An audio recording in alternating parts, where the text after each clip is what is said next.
is going to be my what is in my hospital bag video. Long awaited, I know. Lots and lots of people want to know what I am taking, what I am leaving, and I'm gonna just kind of throw it all in here for you. The first thing that I do want to say before I get into this video is please remember that necessities vary for everybody. And what I may see as completely necessary, you may see as more of a luxury or something that is just not needed at all. Whatever you feel that you need to take to make the experience more pleasurable. I don't know how squeezing a watermelon through such a tiny pinhole can be pleasurable, but whatever you gotta do to make it work for you, girl, make it happen. So this is my second child. I've been through the hospital experience before. What I'm taking is basically everything that I've remembered that I needed or that I didn't need, and I just kind of went from there. I guess I should show you my bag. I don't even know if I should be picking this up or not. This is my bag. It is just a duffel bag.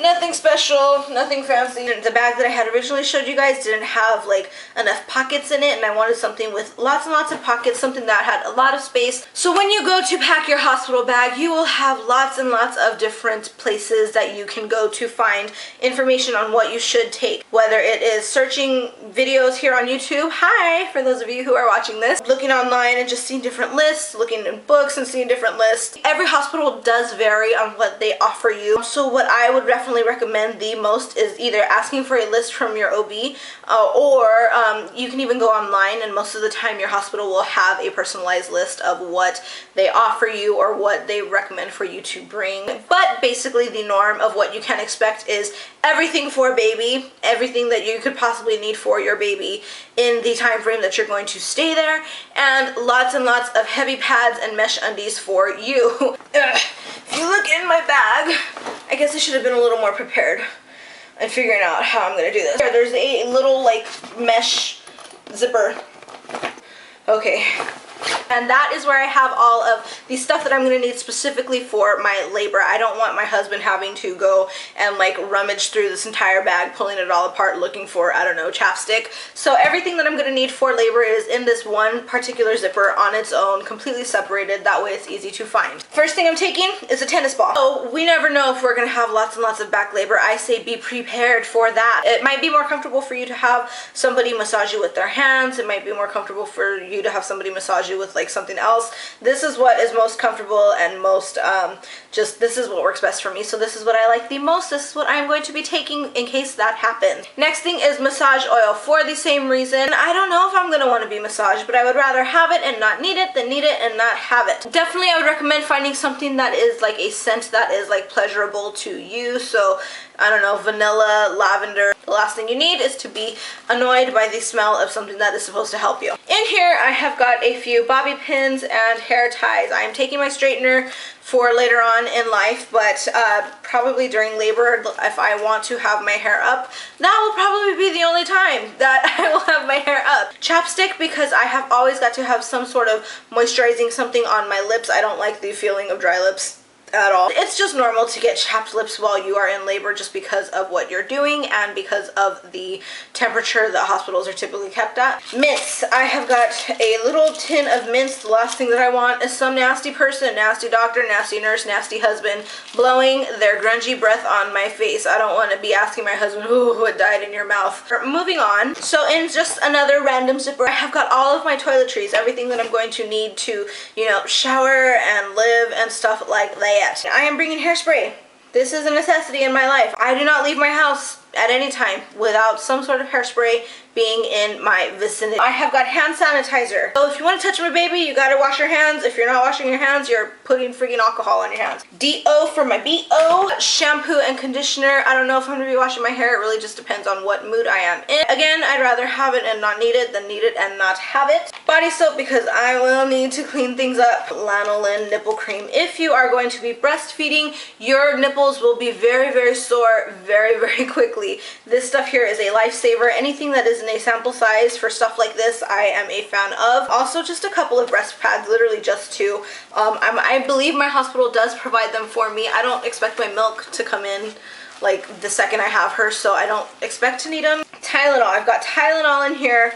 I am kind of a baby when it comes to waiting around for stuff. I'm very, very self-sufficient. If I want something, I need it now. You know, right after labor, you're still having contractions. Your uterus starts to contract immediately. If you are breastfeeding, the oxytocin released into your body because of the nipple stimulation will cause your uterus to contract. Yes, you still have contractions even after the baby is out. So Tylenol, just because it is safe for baby, it is safe for me to take while I am breastfeeding. And I don't want to have to wait around for some nurse to give me some sort of pill. Nail polish, definitely not something that you have to bring or, you know, should bring, but this is something that I'm bringing just because I want her to have pink toes when she comes home. Those are all of my toiletries. I've got another zipper for what I am bringing for my husband. All I'm bringing for him is a couple of pairs of socks. I've got two shirts, one long sleeve, one short sleeve, in case he gets cold, and a pair of sweats. I'm only going to be staying at the hospital for 24 hours at the most, so I don't really need to have, you know, just like a whole wardrobe for him. Plastic bag.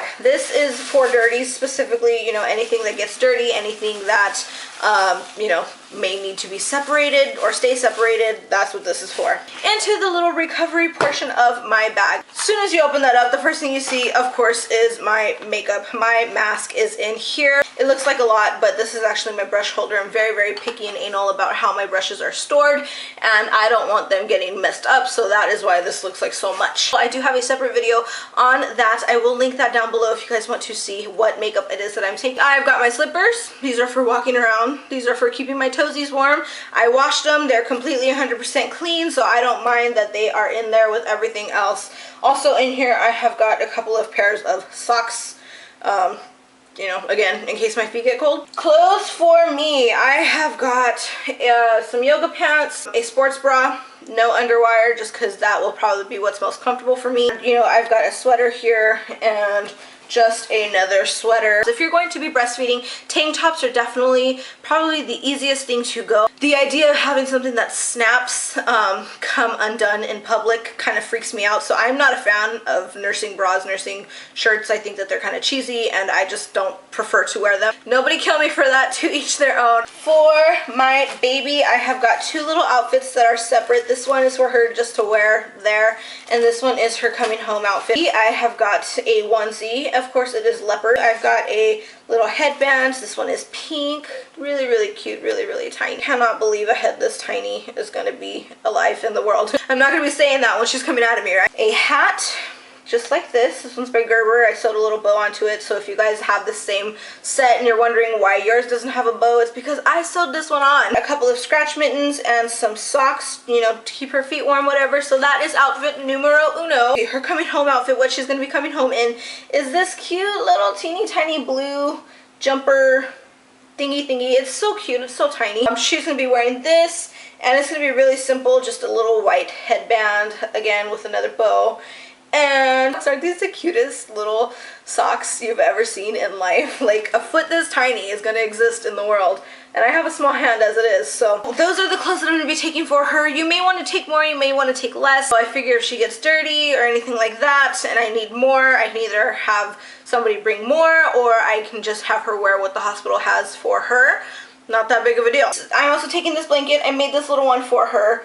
It's pink, it's cute, and it's so soft. The last thing that is here in my bag is this bag right here. When you go to the hospital, they give you everything that you need for a baby. They give you like this giant arsenal of stuff. Don't feel guilty. Use that stuff. Take advantage of it, use it, and take it home. Once they take the diapers out of the pack and put them into your room, you're being charged for them whether you use them or not. They can't really take those diapers out and give them to another child if they're still there, just for like sanitary purposes. So take them home. This bag is specifically for everything that I may come into contact with there at the hospital, whether it is a gift from a visitor, extra diapers, extra wipies, anything else that is given to me there at the hospital. Take an extra bag, because if all you have is the bag that you took, and that is giant and heaping and overflowing already, your husband or whoever you're going with, your baby daddy person, is probably going to be taking all of that, carrying it, and it will be very annoying. So take an extra bag. So I do have a list for last minute stuff that I'm going to be taking. My camera, which I'm using right now, that way I can show you guys what is going on while I'm there. I'm going to take my laptop just because we have Netflix on there. I'm going to be able to use that there, whether it's while I'm in labor or just chilling out in the hospital room after. I don't want to get bored. A pillow for my husband. I don't know if they're going to provide anything for him just because he's not necessarily the concern, so I would want him to be comfortable. Our toothpaste and toothbrush. We don't really travel a lot, so I don't have like a need for a separate travel toothbrush just hanging around my house. A teasing comb and my straightener, I'm still using those, so I don't want to like have them packed and have to take them in and out every single time. And yeah, I think that's everything on my last minute hospital stuff. Other things to consider that I am not taking. The first one that I know is on a lot of lists and there's a lot of different videos is hard candies. So the candies are basically there to keep your mouth moist while you are breathing and all that stuff. The candy must be sugar-free because if you are taking something with sugar in it, it is going to have the opposite effect and make you more thirsty and make your mouth more dry. I do not like candy. Hard candies annoy me, so I'm not going to be taking those. I don't really feel that they're necessary for me and my situation. A lot of people say to bring a robe. I'm very short, so if I feel that I need to get up and walk around, this sweater here actually covers my butt, so I don't have to worry about that being a problem. Or you may want to take some change for the like vending machines. The cafeteria at my hospital is open 24 hours, so that's not necessarily something that I have to worry about. That, and they have the machines that have like the card that you can swipe your visa with, so that's not necessarily change, isn't it's something that I need to take. You may want to consider whether or not you're going to take jewelry to the hospital. Some hospitals don't allow you to wear your jewelry there, and it's for, you know, safety purposes basically for them. Whether it is a thrifty nurse or a shady patient or somebody that comes in, it is a possibility that once you are asleep or out or something like that, you know, a ring might go missing. The last thing I need is for my wedding ring to go missing. So I don't know if I'm going to take anything with me or not as far as jewelry goes. That's something that you may want to consider thinking about. Last thing is a tummy tucker or a girdle of some sort. Now, if you are Mexican, you know that the first thing your grandma's going to tell you is to wrap up your belly and stay that way for a month. I'm not taking mine right away. Again, I'm only going to be at the hospital for about 24 hours. God willing, I don't have to have a C-section. I want to at least give myself like that amount of time to kind of recover and recuperate. I don't want to hurt myself right away after having a baby by like squeezing myself into something really super tight. That is everything that I'm taking to the hospital. If you guys think that there's anything that I am forgetting or anything that I should leave, or you know, just want to talk, I guess, go ahead and feel free to leave those comments down below. You can follow me on Twitter at @itsandieG, or you can like me on Facebook, Andieemv. I will have all of those links down below and a whole list of everything that I'm taking. Everything that I talked about in this video will be down below, so if you want like more specific, in-depth, like a checklist, go ahead and look there. All of the information will be in the down bar as always. So thank you guys so much for watching. I hope that this was helpful, and I will see you in the next video. Bye!